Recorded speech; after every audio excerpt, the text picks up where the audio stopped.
I'm going to just jump right in. Yeah, let's do I'm it. Donna, yeah, I'm Donna Mcneil. I'm the director of the Ellis-Beauregard Foundation. And as part of the work that we do, we offer a Visual Arts Fellowship Award. It's a $50,000 award once a year. There is one awardee. It's quite competitive. You need to be 18 years or older, and you need to be an American citizen.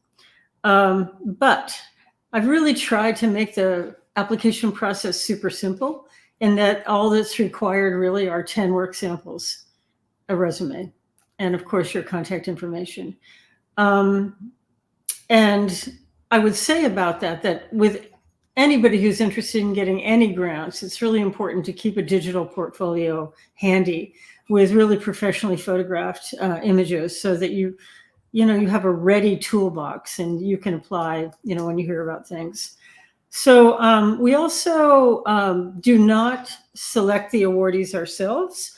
Each year we have a different set of jurors. We try to have 3 jurors of diverse interests and backgrounds. So they bring different points of view. This year's jurors, in case you're interested in applying this year, are Denise Marconish, who's chief curator at Mass MoCA, Tara Donovan, who's a wonderful sculptural artist repurposing materials, and Daisy DeRoasters, who's director and curator at the Gun Gallery. We've also started to make these juried submissions blind, in that all the jurors see for the first round of review is the work.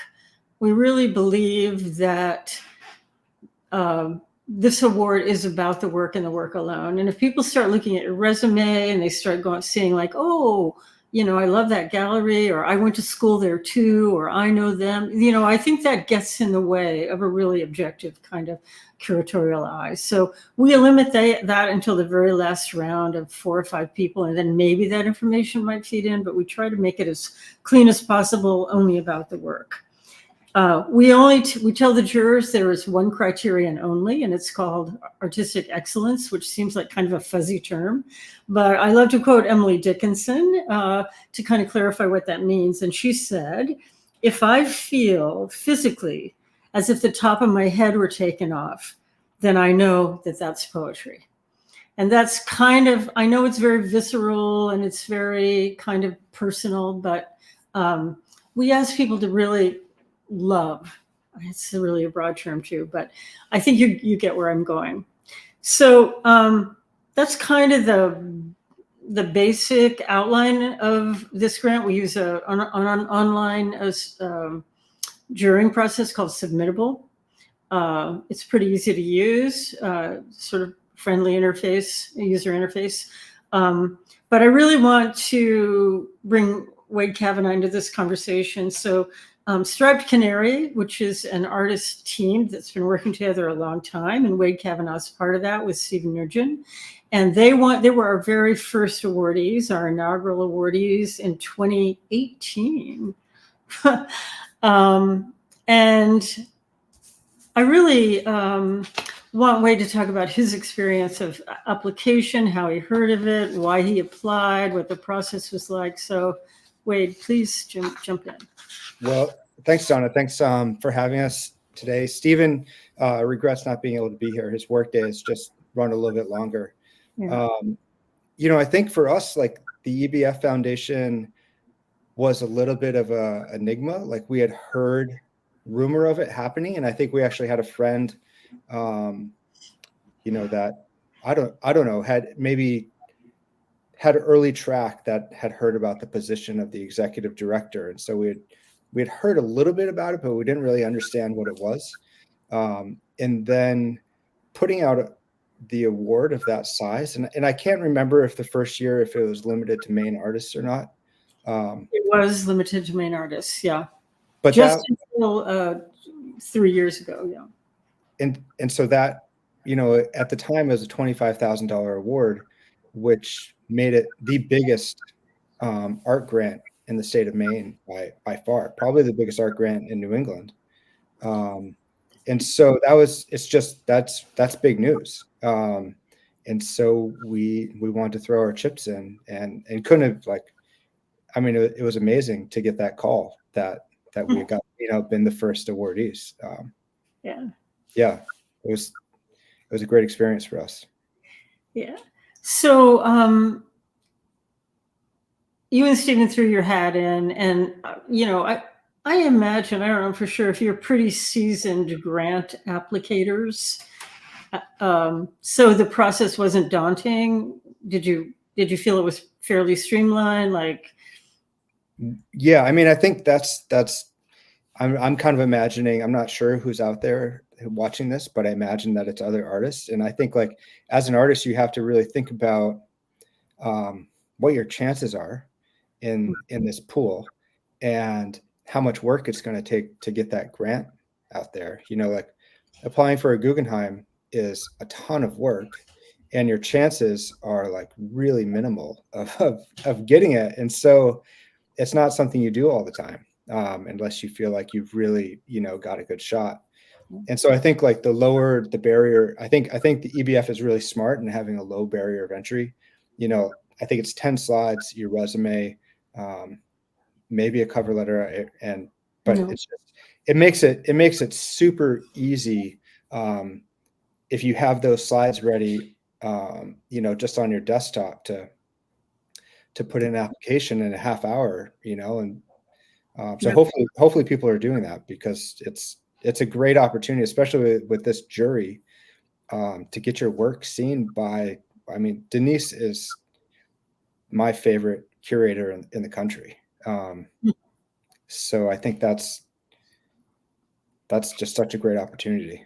Yeah, I mean, I always tell artists who apply that, maybe it's we're getting around 300 applications now. It's builds year after year, but even if you aren't selected, this has happened so many times when the jury looks at the work. It's like, well, yes, I agree that this person should get the award, but I also was so happy to learn about X, Y, and Z artists, and I'm going to be looking at their work, and I'm going to be contacting them separate from this event. So it's an opportunity to get your work in front of esteemed professionals in the field where you wouldn't get to knock on their door in any other way. So apply for everything.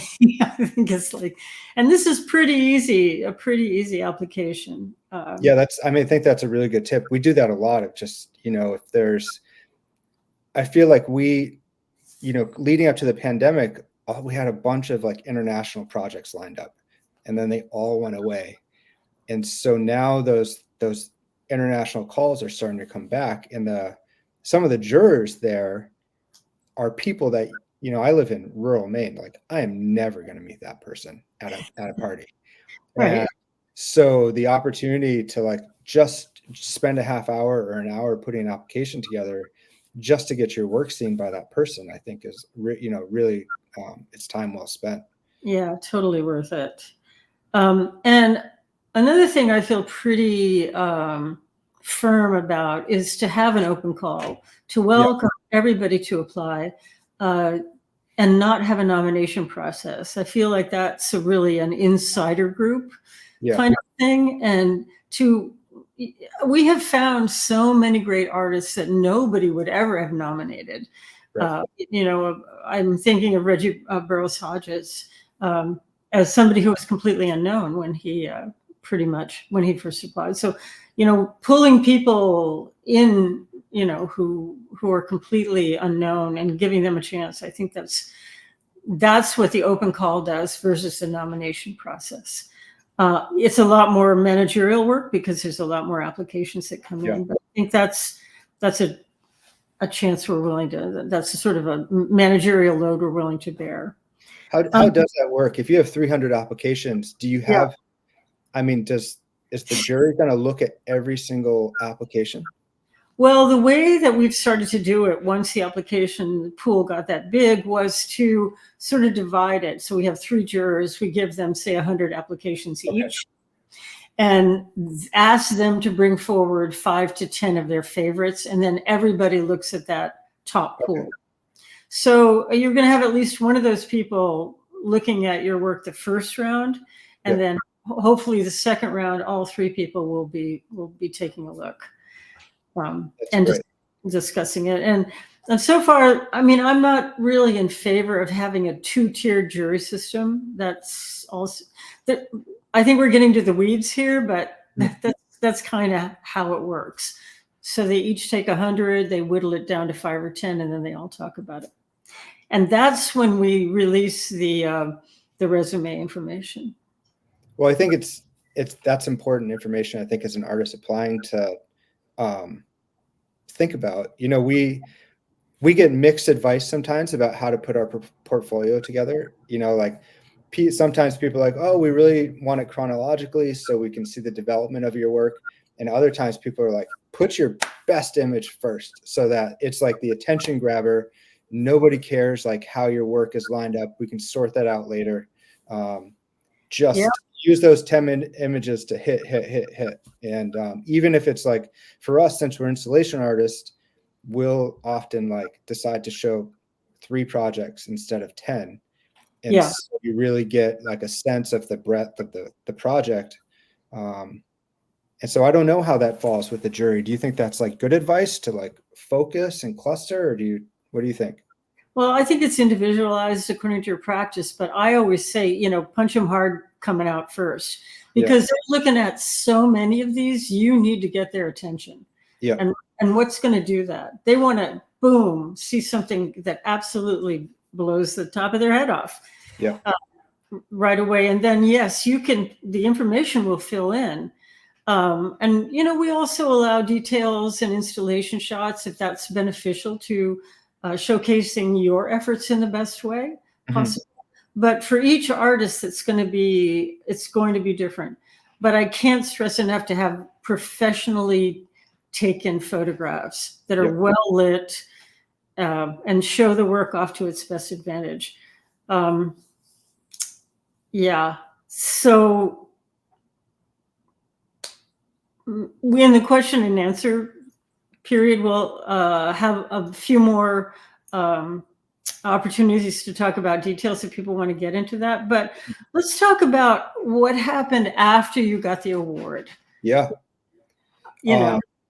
Well, the award was, if you're going to stretch Steve and I have been working together now, it'll be 20 years this spring, which seems almost unimaginable. But, we had created a body of work that was almost exclusively made of paper, which is fundamentally this ephemeral material.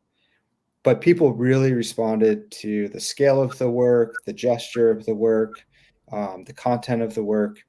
And so we were getting asked by art people to apply for large public art projects because they thought that the scale of the work would translate well. And so we were actually, like, based on this portfolio of just paperwork, finalists for 2 huge projects at the Seattle airport. I think one was like $800,000, one was $600,000. And Steve and I set aside, 10 days, and we killed it. We crushed our interview. We couldn't have been happier. And the person who had asked us to apply, who was in the room, just said that every single person that was an art person was totally taken by our work and could absolutely see it in that space.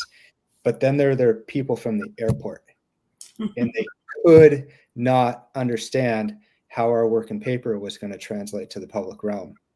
And so when we applied for the grant, it was in the back of our mind that we really, to go forward with our career, we needed to learn to translate the language we created into paper into a different material. And so the piece at CMCA was really our first attempt to do that in wood, which is, considered a permanent material. I think that show, it ended up being a surprise for us in a lot of ways. We, had developed that work over the course of a year in drawings and in models. And we had this I was telling this story to someone last night. We had this second story studio in Rumford over the Bangor Savings Bank that was had no heat, had no running water, and had one outlet. And so Steve and I were like prepping this March project during January and February, basically in like full outdoor, like winter gear. And what we made in the studio, when it translated to CMCA, it just became this entirely different thing. That I could not imagine a better space. That main gallery at CMCA is just so beautiful. It's exactly 50 by 50, 20-foot ceilings with these the sawtooth windows.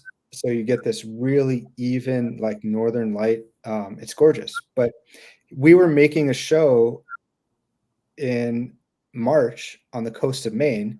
And so we expected like 3 of our friends to see the piece.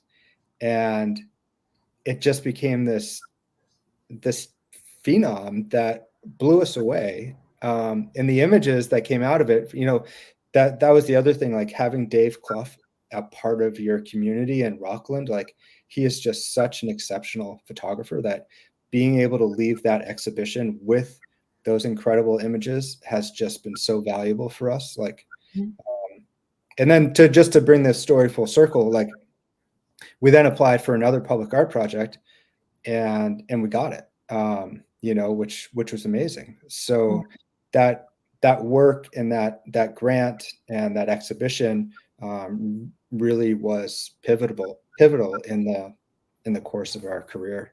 Yeah. So a question we wrestle here at the foundation is, should we ask the artists to have a solo exhibition, or should we just still write them a check? And I mean, the board is of 2 minds on that question. But hearing your story, the exhibition really helped you to further your career. So, I mean, maybe you could talk a little bit about, would you have rather just gotten a check, or was it somehow career changing to actually have the assignment to have a solo exhibition and have that attached to the grant? I know I didn't write that in the questions I sent you. No. I think, for us, our motivation, at that time, Stephen had just moved to Maine, and so like he was, interested in like finding a community in some sense. And for me, I grew up in Maine. And if you look at, Stephen and I met in Brooklyn. And so like most of our art career was spent based out of New York. And we had never really made, a large work in Maine. And so the opportunities for our family and our friends to actually see our work were like few and far between.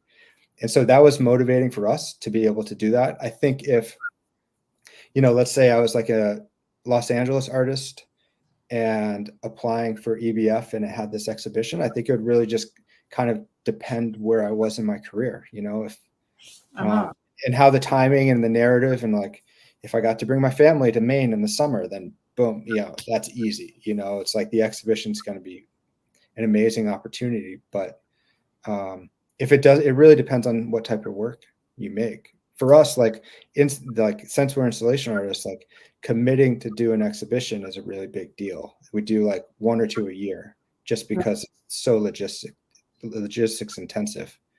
But if you're a painter or you're a video artist, like it's an incredible opportunity. Yeah. And I think one of the things that motivated the foundation to actually double its award, it was $25,000 when Wade and Stephen received it, and now it's $50,000, is to really help to cover the cost of mounting that exhibition. Yeah. So we have a partnership with the Center for Maine Contemporary Art, and we pay them $10,000 to facilitate that exhibition, plus an extra $5,000 shipping fees. And it is not our intent.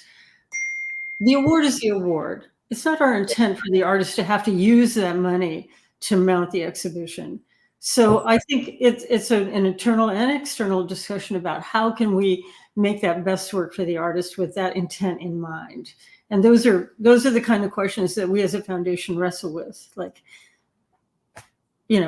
how do we make this the most equitable for the artist? And really, it's a gift of time, and we want to take financial burden off your shoulders for a certain amount of time to really incubate an idea. Mm-hmm. And how can we best do that? So maybe you folks listening and you, Wade, can help us really be thought partners in that. Like, how can we make this award the best possible award for the artist? Yeah, I mean, the doubling the amount of money, like, done. So at $50,000, EBF is on par with the Pollock Krasner Foundation, the Joan Mitchell Foundation, and the Guggenheim. Yeah. And so barring getting a MacArthur, like, there just aren't better opportunities to get artist grants. And having that foundation based in Maine is just incredible. So I don't really think you have to think too hard about making it that much better for artists.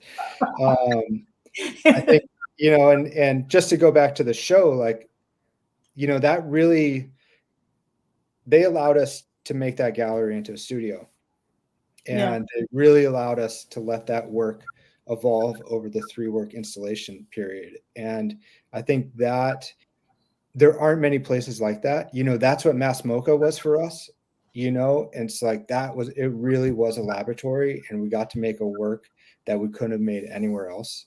And so CMCA had that same feel at that time. And so I think that's like that's a great energy for a young kind of bootstrap institution to embody.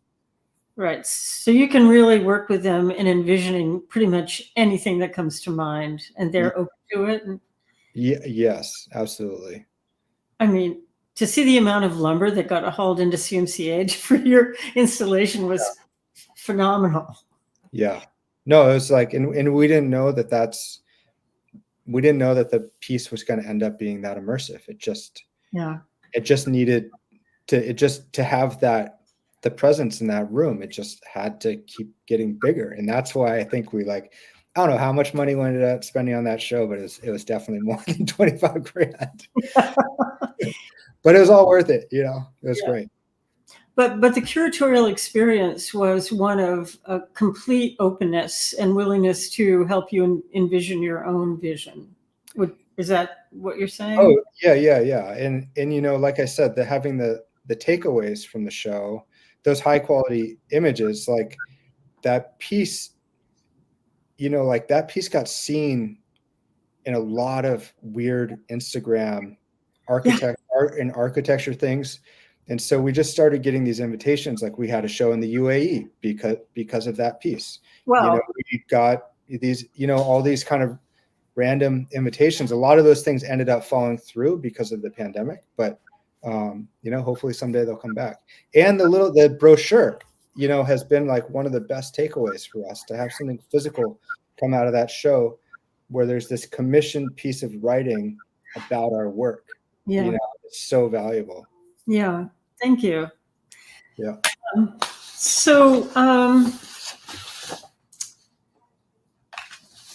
I guess let's open it up. Yeah, great. And Joe is going to help me find some questions here.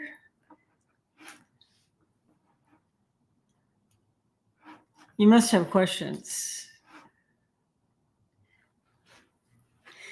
For those of you that don't know Wade and Stephen's work, that was the piece at CMCA was on the initial sort of invitation to join this IG session. That beautiful wave of wood that filled up the entire gallery at CMCA was such a smash hit. It was a great inaugural piece because, boom, came out like gangbusters. It was such a marvelous piece.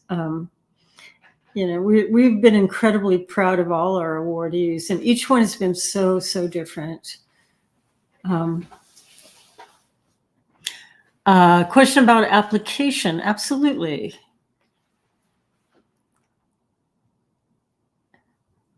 And they just in there. What will happen? So Agathe, did you want to ask something?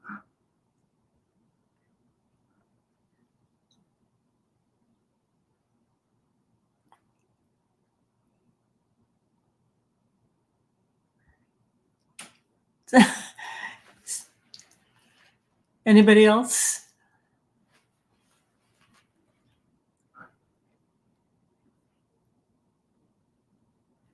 All right. You just want to hear Wade and I ramble on. Let's see, what else can I say? Oh, you're not sure I understand the application process. Okay, so I'll go through it and explain everything. So the application is listed on our website, and I always put the jurors' names on the website before I open the application process. I think this is really an important thing to do, to let people know who's going to look at their work and to know who they are and where they come from. And I advise every applicant to research those jurors, because you might want to massage the images that you show them according to what you think they like. That sounds slightly manipulative, but I say it's a smart thing to do. Like, see who's looking at your work, see what they're interested in, and do your research beforehand. So you've looked at the website, you know who's jurying it. There's a Submit Now button on that page that takes you directly to Submittable. The other way that you can do it is to go to Submittable directly and search for Ellis-Beauregard, and all our open searches will come up. So once you get to Submittable, you'll be asked for your name, address, email, phone number. You'll be asked for 10 images. They can be, as I said, full-on images, details, installation shots. You can have 10 images of the same piece. You can have 10 different images. All that is your choice. But as Wade was speaking about earlier, I think it's important to come out with your strongest image first. The images need to be current. We don't want to see a retrospective of your work. We want to see what's going to move you forward. If there's a story to be told about past work feeding into your present sort of negotiation with your ideas, then yeah, it makes sense to show a little bit of your past work, but you want a really strong image coming out. There's an opportunity, there's a slide list or image list section where you can give us a sense of the scale of the work, what it's, the medium of the work, title of the work. And then we've put in a separate category, especially for conceptual work. If it needs a little more explanation, there's a place where you can talk about the work. Or if you just want to insert a sort of an artist statement there, you can put anything in there that you like. Press a button and you're done. I hope that's helped. Do you encourage artists early in their career without very long resumes to apply, or do you prefer more established artists? Well, this is why we don't let the jurors see your resumes until the final round, because we don't want them prejudiced by your huge long list of exhibition history or what fancy schools you went to. It's simply about the work. So if you think, and I hope you do value your own work if you're applying for such a large grant, and if you're insecure about that, there's lots of smaller awards you could sort of test the waters with. But as I said, no matter what level you're at, you're having an opportunity to get your work in front of a really esteemed panel of jurors. So Donna, can I jump in there for a second? Yeah, please. So if people don't know, Denise, is the chief curator at Mass MoCA, which for me as an installation artist is, that's it. That is the best museum in the world. And so Denise was a juror at, I think, the 2009 Portland Museum of Art biennial. And so we were in that show, and at the end of the, they announced like the award and whatever, and Denise got off the stage, came through the crowd, and gave me her business card. Like, I was 28 years old. we had like very little exhibition record. Like I have never had an experience like that with a curator before. And so like Denise is one of the most open people I know. She doesn't care where you've come from or where you've been. She's going to look at your work, and she's going to look at how it fits in the contemporary moment and the language that she's trying to have within her institution, or the conversation she's trying to have within her institution. So I wouldn't worry about who you are or where you've come from. I would just try to put your best foot forward and know that it's an opportunity that to have a studio visit with an incredible, 3 incredible sets of eyes that you really wouldn't get anywhere else. Yeah. So I want to answer Sally's question about, can you explain what type of work you're looking to support? The Ellis-Beauregard Foundation doesn't make those judgments. Anybody who does anything is willing to apply, and the jurors make that decision. I think it's really important for people to know that nobody, staff or board, has any say in who gets that award. So there is absolutely no input that we make into that. So we're willing to support contemporary art, period. We have 3 of these large awards, by the way. The Visual Arts Award encompasses sculpture and photography and ceramics and installation work and video work, anything that would be considered the visual arts. We have a composer award and a choreography award. So here's a question for you, Wade, by one of our board members, Ryan Adams. I'm always in awe of the scale of your pieces. Can you talk a bit about the planning and preparation that goes into making a work of that scale? Man, that's so sweet. I thought I was about to get heckled. Well, yeah, I mean, Ryan knows as well as I do what it takes to like pull off big projects.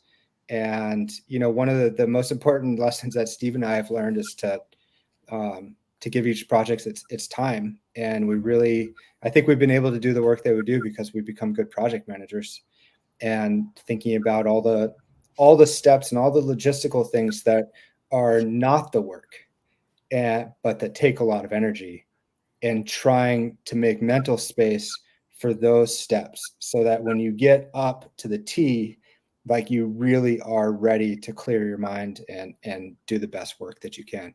I think when we first started making projects, all of the logistics were part of it, and it was exciting and it was complicated, and fundamentally we're both really good problem solvers. And so like that was really interesting to us. But now it's more about kind of freeing ourselves, because our lives, like Ryan, as you know, like once you start to have kids, like your lives just become logistics. And so you're just looking for those opportunities where you don't have to think like that. Yeah, I don't know. I think art, the role that art has in my life is like completely changed in the last couple of years. But we're kind of working towards a place where it becomes more and more free, and just trying to make those spaces, carving out those spaces and times where we have the opportunity to do that. Yeah, and that is exactly the intent of the grant, to relieve some of that economic burden, so you don't have to be scrambling around doing all the other things to put your life together. We have a question from a. Oh wait, hold on one second. I would like to showcase the other side. This is Ryan Adams' work. Yeah. That's one of my favorite pieces right there. And then we have B. Daniel in the back. It's really a family here in Maine, isn't it? Mm-hmm, for sure. Joanna wants to know, is leather work acceptable? I have seen amazing works of art made out of leather. There is certainly no prohibition against it. It brings us into the age-old discussion of what is art and what is craft. But I think you can bring every bit of craft work into fine art, and I would suggest that if you work that way, then you will be competitive. Yeah. Just to add on that, Denise is, I think I can't remember when I saw her 6 months ago, but she said that Sorry. She was in conversations with Jeffrey Gibson about having a show in Building 5 at Mass MoCA, which is their big exhibition space. And I think like a lot of people, might say that there is an element of craft in his work, but that was like, that was before he was announced as the American representation at the Biennale. And so just, again, try to think about like the people that you have access to with this application. And I wouldn't be timid about what type of work you make, because you just never know what people are interested in and what's coming next. Yeah. I think that's absolutely true, Wade. I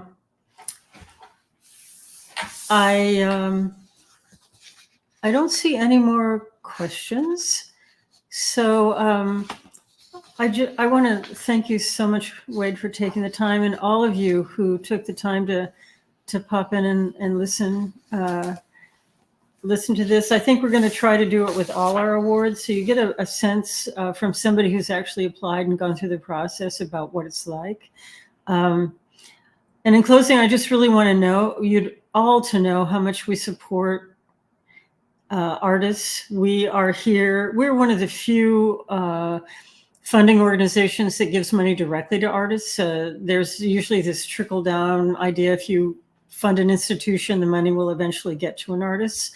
I would rather have a grassroots approach where you give it to the maker, and then the maker makes the institution. So we value each and every one of you. I encourage you, if you have any questions, don't hesitate to call me. I'm here really to serve you. And no question is a bad question. I just want to really humanize this whole process and know that we are trying to help you, and that we're trying to help you make the best grant application you possibly can. So thanks for listening, Wade. Always a pleasure. Yeah, so great I've never done this before, so hopefully. No, I've never done it before either. I wish Stephen were with us. Tell him we miss him. Yeah, I will, absolutely. Yeah, and I want to thank our media specialist, Jo Silver, because we never would have gotten through this without her. Yeah. So have a good evening, everybody. Thanks for joining. Ciao. Bye.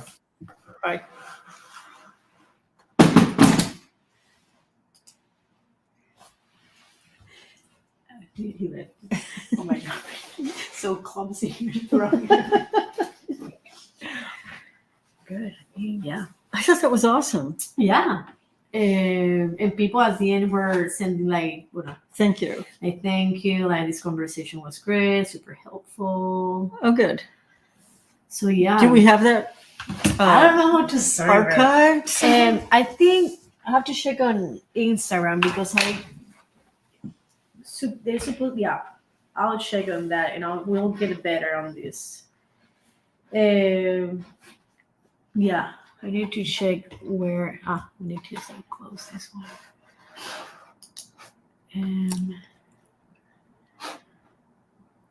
That's fine. Okay, and stream it.